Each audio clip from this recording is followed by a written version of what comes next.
Good morning, everyone. I have a glass of water up to this level. Do you think it'll be on the same level after 8 days? Maybe it'll decrease a little bit, right? But how does that happen? Hi, I am Charlene Ko, and today I'll be reporting about the water cycle. That's tip number 1, grateful. If you're going to report in class, do not ever start with your name. So kung gusto mo pang malaman ng iba pang useful and impressive tips sa pagre-report o sa klase o sa trabaho, stay tuned!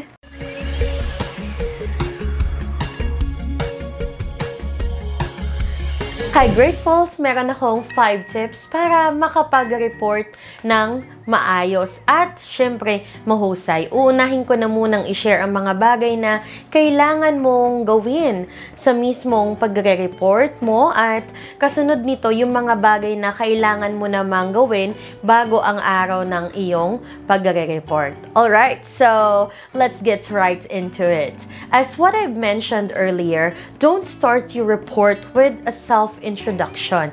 Instead, tip number 1 is start with a hook. So, hindi basta-basta pwedeng babanggitin mo na lang yung mga topic mo. Good morning! I am Charlene Ko, and today I will report the water cycle. Diba? Parang ang boring, no? So, don't start with your name or don't start with your topic for today, blah blah blah, our topic for today. So, dapat ay merong hook. Diba? Hook, katulad ng ginagamit natin para sa mga isda. Hindi yan mahuhuli kung walang hook. Ganun rin ang audience, hindi mo makukuha ang attention nila kung walang hook, kung hindi mo i-capture talaga, kung walang something interesting sa introduction mo. So, pwede mong gawin yung nasa intro natin kanina para sa topic na water cycle. Mag-isip ka na lang ng iba para sa iba namang topic. Siguro, kung sa araling panlipunan, pwede natin na gawing ganito. Alam niyo ba kanina, inutusan ako ng nanay ko na bumili ng 2 sibuyas sa tindahan. Nagulat ako dahil kulang ang perang pinadala. Sabi ng tindera, hindi po kasi panahon ng sibuyas ngayon wala pong mapag-aangkatan. Bakit nga ba apektado ng supply ang presyo ng mga bilihin? At bakit mas tipid bumili ng mga produkto na mababa ang demand? Yan ang tatalakayin natin ngayon. Ako si Charlene Ko at yan ang report ko tungkol sa Law of Supply and Demand. O, diba? Ang gandang introduction nun, grateful. Mas makaka-capture mo yung attention ng audience mo kasi nag-start ka sa hook. Kumbaga, kakagatin nila yon and they will stay with you up until the end of your discussion. Alright. Tip number 2, master your topic but don't memorize. So, madaling sabihin na, ay, dapat kapag nagre-report ka, confident ka. Pero, magiging confident ka lang naman po kung alam mo ang sinasabi mo, diba? At kung inaral mo ang sulok-sulok ng topic na ibinigay sa'yo. Tandaan, hindi mo kailangan magmemorya. Ang dapat mo lang gawin ay basahin at unawain. Yun bang tipo na kahit nakapikit, kaya mong ipaliwanag ang topic na binigay. Makatutulong dito yung kapag may nakita ka na unfamiliar terms, isearch mo kung ano ba yung ibig sabihin nun. Uulitin ko, hindi mo kailangan magkabisado. Dapat lang ay nauunawaan mo at alam na alam mo. Kasi kapag alam mo sinasabi mo, maiiwasan mo rin gumamit ng mga fillers. Yung mga tunog tulad ng normal naman yan sa mga nagsasalita, ang paminsan-misang paggamit ng fillers, pero maiiwasan natin ito kung talagang alam mo ang sinasabi mo. Tip number 3, mind your movements. Kung naaral mo naman na maigi yung topic na binigay sa iyo, madali mo na lang mabibigyang pansin ang mga sumusunod na bagay na babanggitin ko. First one is avoid mannerisms. So mannerisms can be a distraction to your audience Halimbawa, patunog ka ng kamay, turo ka ng turo, o pumapadyak ka, o palisaw-lisaw ka at pagalaw-galaw. So, medyo madidistract dyan yung mga audience ninyo. So, kailangan gamitin lang natin ang tamang gesture. Avoid mannerism. Kung meron kang mannerism na pahawak-hawak ka sa buhok mo na ganyan, you should avoid it in time of your reporting. Alright? Second one is you should modulate your voice. Diba sa tuwing may teacher tayo o kahit na sino ang nagsasalita sa harapan, gusto natin na marinig. So, kapag ikaw ang reporter, dapat kontrolin mo rin ang boses mo. Modulate your voice para marinig hanggang sa likuran. So, hindi na yung tatanungin ka pa o pauulitin ka pa, ano nga ulit yung sinabi mo? Kasi hindi nga narinig, diba? O baka masabihan ka pa na, anak, ikaw lang nakarinig ng sinabi mo ah. Diba? So, that is another tip. Modulate your voice. Kontrolin yung lakas at yung hina ng boses. Next one, mag-focus sa audience. So, kausapin natin ang audience. Huwag ang board. Huwag rin ang PowerPoint na inihanda mo. Tandaan na kaya ka pinagre-report para ma-share mo ang nalalaman mo sa klase at hindi yung ikaw lang mismo nakakarinig at nakaka-relate sa sinasabi mo. Para kang nakikipag-usap nun sa sarili mo. So, imagine niyo, nagre-report ako, nandyan yung audience, tas naka-focus lang ako dito sa PowerPoint ko. It doesn't look good and it shows no connection. Parang walang magiging connection sa'yo at saka sa audience.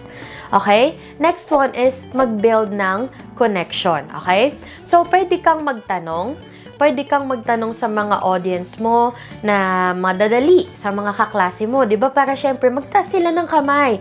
Ang sarap kaya sa pakiramdam na nakikisali sila sa discussion mo. At hindi yung sinasabayan ka lang nila na dumaldal. Kaya, huwag kang mahiya.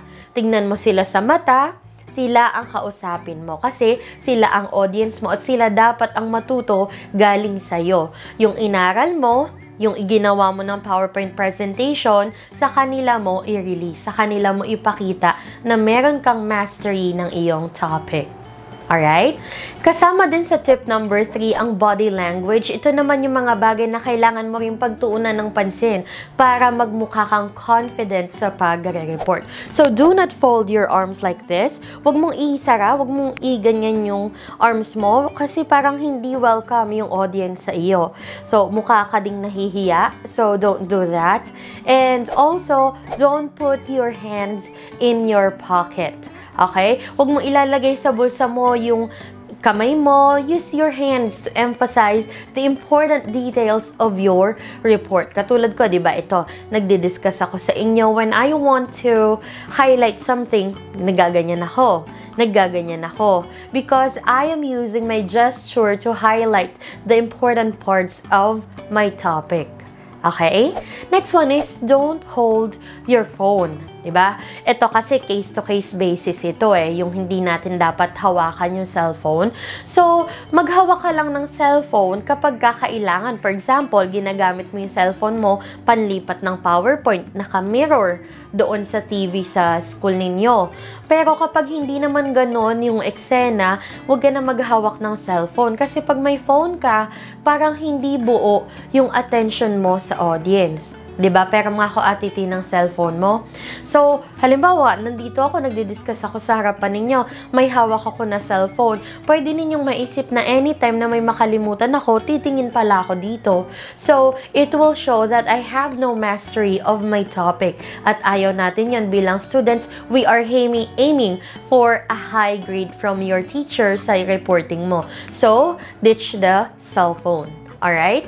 So, para magmukhang buo rin yung attention mo sa iyong mga kaklase. At saka, diba, maaari kasing mapatingin sila sa cellphone na hawak mo kapag nagde-discuss ka. So, you should avoid holding anything unnecessary while you're discussing. Alright? Okay. Tingin lang tayo, focus lang tayo sa audience. Bitawan mo muna yung cellphone na yan. Next one is Huwag mong talikuran ang audience mo. You need to learn about the blocking. Kahit na meron kang kailangan basahin sa board, hindi mo kailangan talikuran ng 100% ang audience.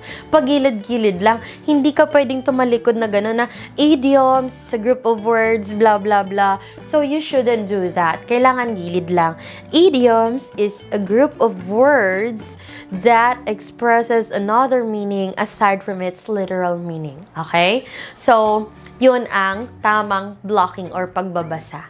Alright? So, huwag tatalikuran ang audience. Uy, grateful kung nagustuhan mo yung mga tips na yon. You know what to do. Just hit that red subscribe button down there. At sa tabi nun, may notification bell. I-click mo na din yon to keep up with my latest video. So, baka may pamangkin, anak o kapatid ka o apo na nagre-report, pwede mo rin tong i-share sa kanila. Alright.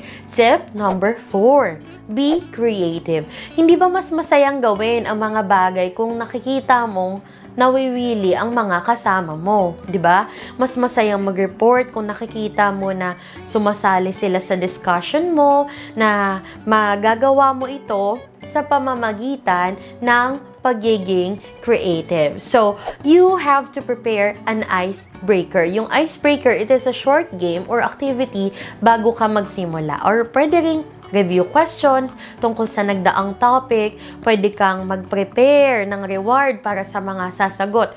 Pwedeng candy, pwedeng papuri, depende sa budget mo. Ayan. So, kasi kapag meron tayong icebreaker activity sa umpisa ng report, bukod sa ma-engage na at makukuha mo yung attention nila, magandang paraan rin ito para may time na pampawala ng kaba.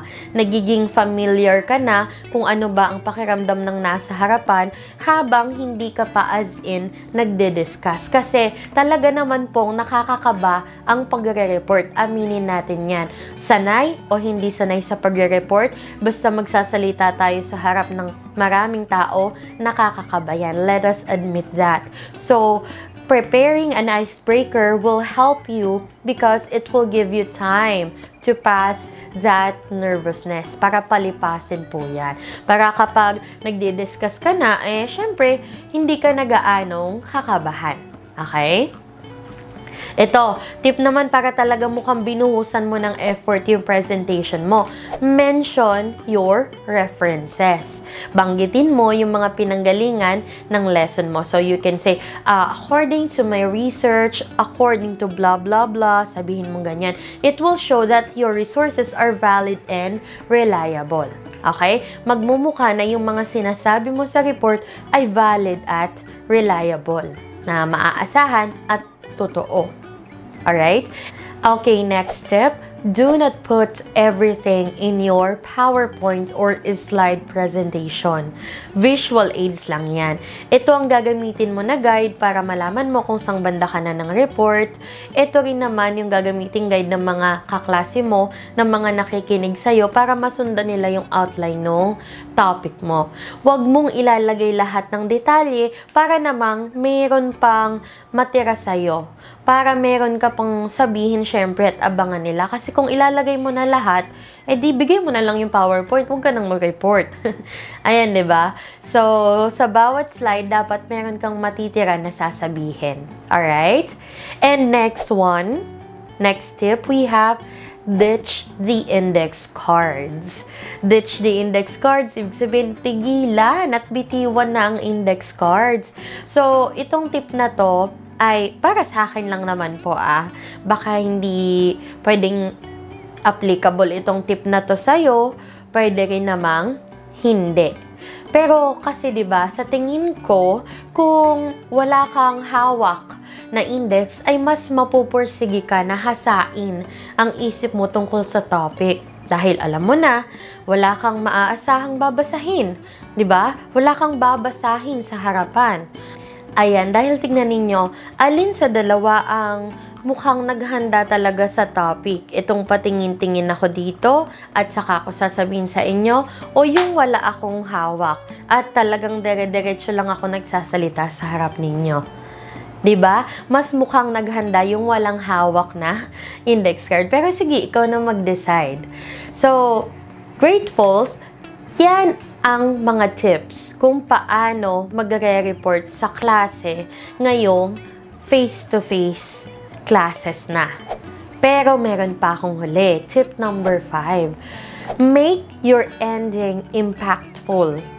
Sa huling 2 minuto ng iyong pagdidiscuss ng presentation mo, dito mo sasabihin ulit kung ano yung gusto mo na maalala o matandaan ng audience mo tungkol sa pinagsasabi mo kanina. Kaya sasabihin mo na, okay, that's all. My topic, love, supply, and demand. Thank you. You may end your presentation in something powerful like this. And that's why I believe that everybody must save enough in order to be able to afford what we need, no matter how high or how low the prices will go. Another example, and that's why it is important to save water and conserve our natural resources for future generation. I am Charlene Ko. Thank you very much for listening. Good morning. 'Di ba? So, impactful yung ending. Yung dulong-dulo mo is gusto mong ipaalala sa kanila yung pinakamahalagang part ng mga nauna mong pinagsasasabi. Alright? So, that's it for today. Kaya ka nagre-report dahil hinuhubog ng teacher mo ang kakayahan mo sa pananaliksik at sa pagpapaliwanag kasama ng iyong critical thinking skills. Bukod sa magagamit mo ito sa academics, magagamit mo rin ito sa pagharap sa mga tao upang hindi ka maging masyadong mahiyain sa totoong buhay. After all, you should enjoy the process of reporting. Mag-enjoy ka lang, gawin mo kung ano yung kaya mo.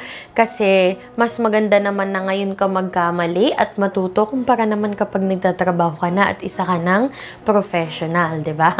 Ayan. And siya nga pala, Gratefuls, kung natuto ka dito, alam mo ba na I just opened my enrollment for Charlene's TV English 101 online class. Tumatanggap ako ng mga enrollees. So, kung isa ka high school or college student or maybe even a professional here in the Philippines, or you are residing abroad and want to learn and improve your English language communication skills, then you may click the link on the description box below para makita mo yung mga iba pang detalye ng aking English 101 online course. I-click mo lang yan, limitado lang yung slots, konti lang ang kaya nating tanggapin, so wag kang magpapahuli. See you sa next video. Bye-bye! Pili ka sa dalawa.